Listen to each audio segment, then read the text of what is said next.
म्हणून स्वागत आहे आपल्या एका नवीन ब्लॉगमध्ये. आज आपण चाललेलो आहे प्राणी संग्रहालयाला. गणपतीचा ब्लॉग तुम्ही बघितला असेल. आता प्राणी संग्रहालयाचा पण बघा. इथं काय वेगवेगळे प्राणी होते. इथं मगर होती, बघू शकता काय तुम्ही मगर. आणि ही दुसरी मगर आहे. कुठली मगर आहे कमेंटमध्ये नक्की सांगा. दोन होत्या, तोंड उघडत होते, बंद करत होते. तिथनं आलो भावांनो, कासव बघितला. तुम्हाला दाखवतो कासव बघा कसा आहे. इथनं बघा भावांनो, पोपट बघितला. पोपट पण एकदम मस्त होता. आतमध्ये आलो, पेंग्विन बघितला गाईस. मला पेंग्विन खूप आवडतो कारण तो बर्फात असतो आणि थंड असतो. आणि आतमध्ये एवढे AC लावलेलं ना, तर भावांनो एकच नंबर वाटत होतं. तुम्ही मुंबईमध्ये असेल तर एकदा प्राणी संग्रहालयाला जावा भायखळ्याला. एकदम भारी मजा येईल. 50 रुपये तिकीट आहे. आम्ही 5 जण होतो.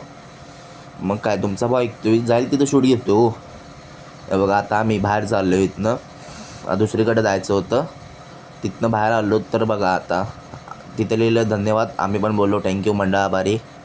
चला पुढं आलो तर बघा माकड बघायला भेटले गाईज. तिथं माकड बघा एकदम जाईत बांधलेले, वेगळेच होते. आता हा प्राणी कोणता आहे मला कमेंटमध्ये नक्कीच सांगा. आणि अशीच ब्लॉग पाहण्यासाठी ओजी सिद्धूला फॉलो करून ठेवा. बघा परत आम्ही आता घरी जायला निघालो आहे. आम्ही ॲक्सिलेटरमध्ये आता दर्शन बघा काय करतो आहे. कशा होता इथं सोन्याडॉन होता आणि मनीष पुढं होता.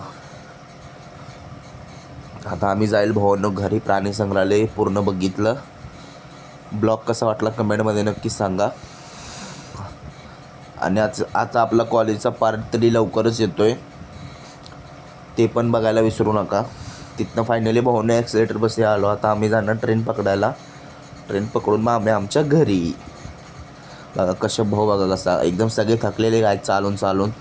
प्राणी संग्रहालयात एवढा गोल राऊंड मारला ना, 2-3 फेरे मारले. सगळ्यांचे पाय दुखायला लागले म्हणून सगळे थकलेले. तरी पण आम्ही बोललो आता घरी जायचं म्हटल्यावर थकायचं कशाला, घरात जाऊन एक आराम करूया.